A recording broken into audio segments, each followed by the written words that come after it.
Hi everyone. I know I haven't been for a while, but I've been away and just things got in the way. Since we come back, Ollie has been quite ill. I think he got something actually in Czech Republic because my nephew and niece were both ill. There was also a cat that he loved, but it seems that he's got cat allergy.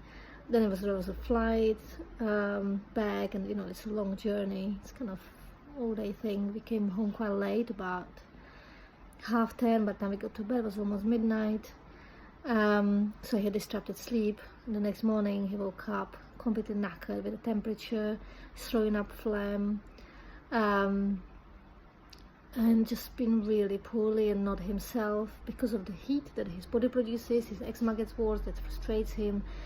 So Thursday was just like crying, sleeping. Then Friday in the morning he got a bit better, but last night, oh my god, the first half of the night he just kept crying almost constantly. Before midnight I managed to fall asleep, but his cries woke me up again. So of course I held him, but I noticed I had intrusive thoughts. So I thought I'd share this experience with you because it's something that I've had since childhood. In the past it has led me to suicidal thoughts and actually attempted suicide. So it's something that shouldn't be ignored and I don't take lightly, but also something I have worked on over the years, so I manage it much better and it doesn't affect my life anymore. But I feel there's still not enough talk about this because I suppose people feel ashamed, and in the past I used to feel really ashamed about those thoughts, and sometimes when I was younger the actions that came from these. So intrusive thoughts are basically negative thoughts or thoughts that have negative impact in your mind that are kind of really strong and repeat themselves, and they feel really real and really kind of at the forefront of your mind, and there's kind of urge to them, like you need to act on them. Often they're violent, but not always, and violent towards self or others. So most people have them at some point in their life, but when it's on a kind of more severe scale, people tend to develop self-harming, suicidal thoughts, eating disorders. They might be violent towards others as well, kind of getting in fights and stuff like that.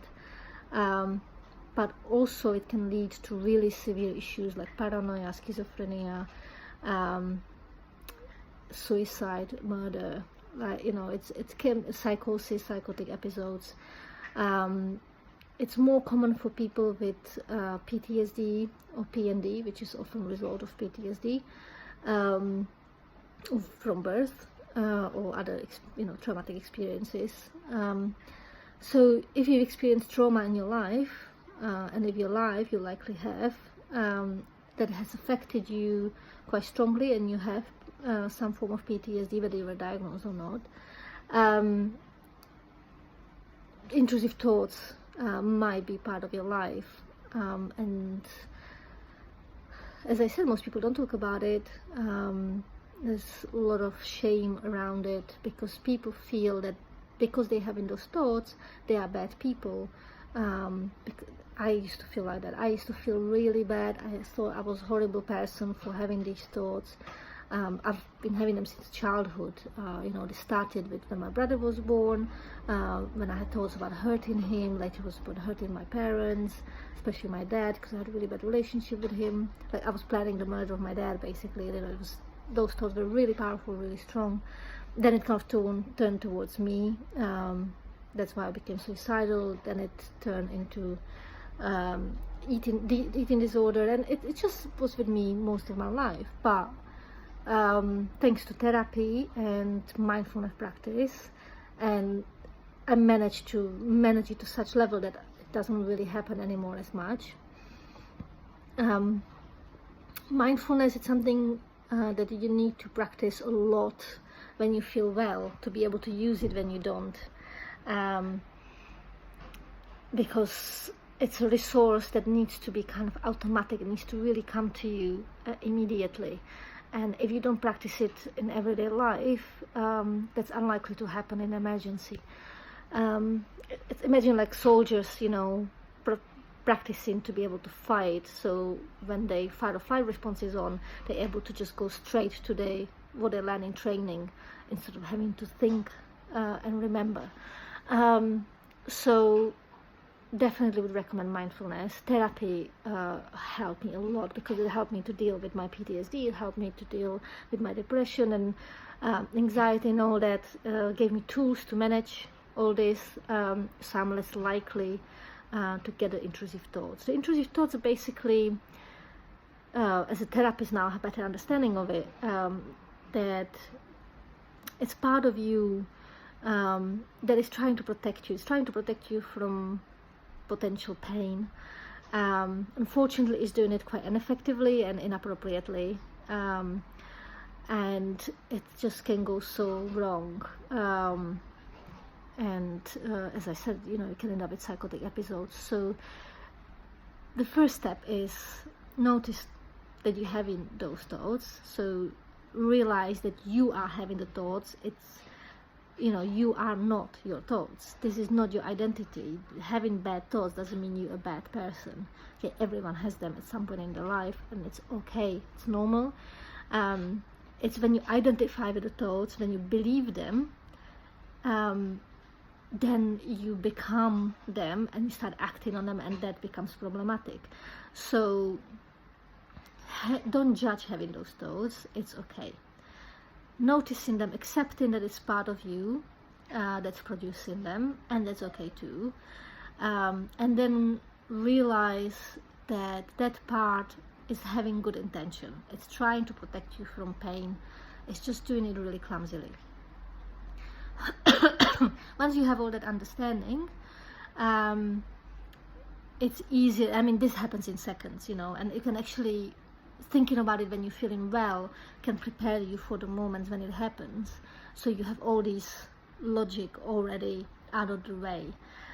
So when it happens, what's important is to break state. That means you need to interrupt the state that you're in. So let's say what happened last night, I woke up and I was really exhausted, really tired, because I've had poor sleep for 2 weeks now, for various reasons. So I was really exhausted. So when I woke up, I had this rage in me of, oh, I just want to sleep, why don't you be quiet? And these thoughts come in of basically shutting Ollie up with force, which of course I did not, because I immediately realized, you know, this is just my thoughts trying to get me some sleep. And it's not appropriate. So what I did, I stood up, I put the light on, I held Ollie in my arms, and I was singing to him, sing him our favorite song, which is You Are My Sunshine. Here is darling. Here he is, the little darling. So yeah, I sang to him, and that helped to kind of push out all the thoughts, as well as calm Ollie. So he stopped crying, my mind calmed down. So then I was able to practice some mindful breathing to bring myself back to the moment, realize that everything is okay, I'm all right, Ollie is all right, we're all good.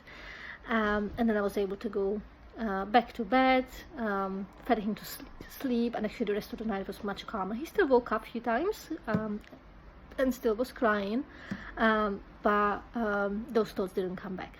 It was much more manageable, and my anxiety was much better as well. So you know, it's manageable, and the whole thing lasted maybe 5 minutes, if that. The thoughts lasted maybe half a minute. You know, it's incredible how many thoughts you can have in 30 seconds. And you know, I could have been hard on myself like I used to be. I could have been horrified. I could have believed that these thoughts are real and that somehow defines me, that who I am, which is of course not true, because who I am, it's kind, compassionate, forgiving, loving person, and that's how I am to my son.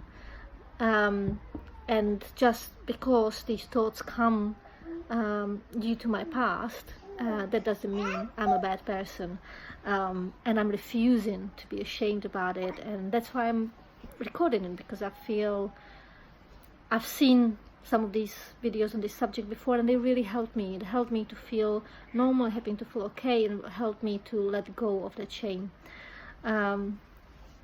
And so if you're out there and you have intrusive thoughts, whether you have children or not, it doesn't matter. Just know there is hope and there is help. So if it's quite light and you feel you can manage it by yourself with doing some mindfulness, that's fine.